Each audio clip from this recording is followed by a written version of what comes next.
हर हर महादेव दोस्तों, सावन माह की आप सभी को हार्दिक शुभकामनाएं। क्या आप जानते हैं क्यों भगवान शिव ने सावन के महीने को ही अपना सबसे प्रिय मास चुना है? इस महीने का वह रहस्य जो आज भी करोड़ों भक्तों को अपनी ओर खींचता है। और क्यों इस माह में भोलेनाथ को जल अर्पित करने मात्र से ही पाप कटते हैं और पुण्य के द्वार खुल जाते हैं। आइए इस दिव्य कथा और रहस्य को समझते हैं। कथा शुरू करने से पहले आपसे एक निवेदन है। शास्त्रों में कहा गया है कि अधूरी छोड़ी गई कथा दुख और पाप का कारण बनती है, इसीलिए इसे अंत तक जरूर सुने और वीडियो को लाइक और हमारे चैनल को सब्सक्राइब करें और कमेंट में हर हर महादेव लिखना ना भूले। बहुत पहले की बात है, इतनी पुरानी जिसके आगे समय भी झुकता है, जब देवता दानव और समस्त सृष्टि पर एक भीषण संकट छा गया था। जल संकट इतना गहरा हो गया था कि जैसे सृष्टि की सांसें थमने लगी हो।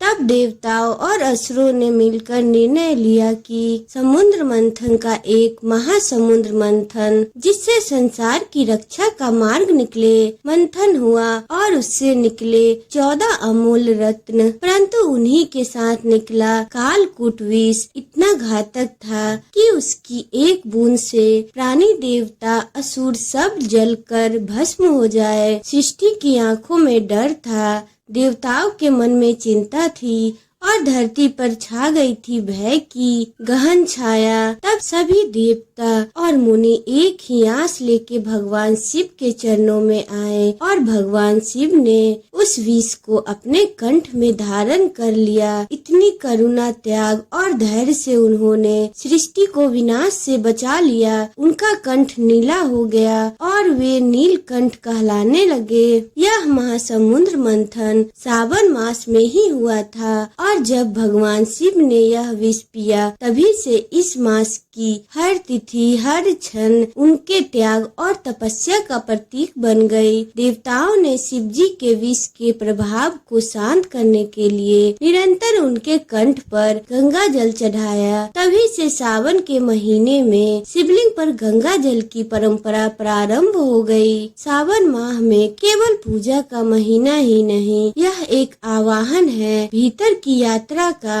आत्मचिंतन का। यह महीना सिखाता है कि हम भी अपने भीतर विष क्रोध घृणा द्वेष को पी जाएं। भगवान शिव स्वयं योग्य के आदिनाथ है, ध्यान में लीन रहने वाले। और सावन का महीना भी आत्मनिरीक्षण साधना और मन की गहराई को छूने का समय है। कहा जाता है कि इस माह में किया गया थोड़ा सा भी तप भक्ति भी अनंत गुना देती है, क्योंकि यह महीना स्वयं शिव जी की कृपा से पूर्ति है। सावन में जब धरती पर वर्षा होती है, हरियाली छा जाती है, नदियाँ तालाब झीलें जल से लबालब भर जाते हैं, वैसे ही जैसे भगवान शिव का स्वरूप गंगाधर चंद्रशेखर पशुपति जैसे वर्षा की बूंदे सूखी धरती को तृप्त करती है, वैसे ही शिव जी की कृपा भी हमारे सूखे मन को भक्ति से सींचती है। और सावन में विशेष रूप से सोमवार का विशेष महत्व है। सोमवार जो स्वयं चंद्रमा का दिन है, शिव जी के मस्तक पर विराजमान यह शीतल चंद्रमा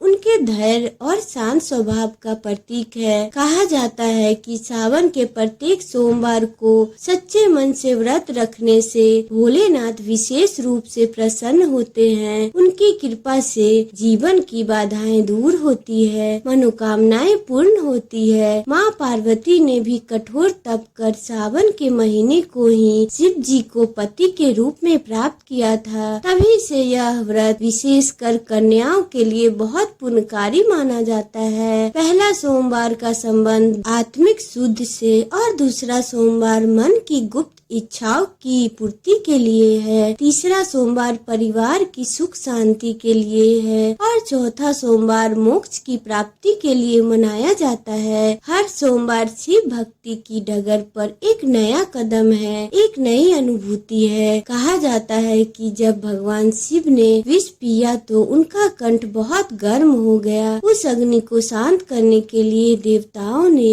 निरंतर गंगा जल चढ़ाया और आज भी हम भक्त शिवलिंग शिवलिंग पर जल चढ़ाते हैं। वह जल कहते हैं, हे भोलेनाथ, आपने हमारे लिए विष पिया, हमारा जीवन बचाया। यह जल आपके चरणों में हमारी आस्था का अर्पण है। सावन में रुद्राभिषेक, महामृत्युंजय जाप, शिव चालीसा का पाठ, बेलपत्र अर्पण, कांवड़ यात्रा, यह सब करने से अनंत पुण्य मिलता है। शास्त्र कहते हैं, सावन में एक बार भी ओम नमः शिवाय का उच्चारण करो, उसका फल 1000 गुना बढ़कर मिलता है। यह महीना हमारे भीतर छिपे अंधकार को मिटाता है और आत्मा को शुद्ध करता है। कांवड़ यात्रा की परंपरा भी समुद्र मंथन से जुड़ी है। देवताओं ने जब शिव जी को गंगा जल अर्पित किया, तभी से यह परंपरा आरंभ हुई। आज भी करोड़ों भक्त गंगा से जल लाकर मीलों पैदल चलते हैं और शिवलिंग पर वह जल अर्पित करते हैं। यह जल सिर्फ जल ही नहीं, यह उनके विश्वास की शांति है, उनके प्रेम की गहराई है। सावन हमें सिखाता है कि जीवन में आने वाले विष को भी हम धैर्य से पी जाएं। क्रोध, ईर्ष्या, घृणा, इन्हें अपने मन में ना फैलने दे। जैसे शिव जी ने सारा विष अपने कंठ में रोक लिया, वैसे ही हम भी दुनिया की कटुरता को अपने भीतर रोक ले। यही है शिव भक्त। सावन का महीना हमें याद दिलाता है बलिदान, त्याग, ध्यान और तपस्या का महत्व को। जो भी भक्त सच्चे मन से शिव जी की भक्ति करता है, उस पर भोलेनाथ की कृपा अवश्य बरसती है और उनका जीवन सुख, शांति और समृद्धि से भर जाता है। इसलिए सावन में केवल जल ना चढ़ाएं, अपने अहंकार, क्रोध और बुरी आदतों को भी शिवलिंग पर अर्पित करें और कमेंट में हर हर महादेव जरूर लिखें। आपको ये कथा कैसी लगी कमेंट में जरूर बताइएगा।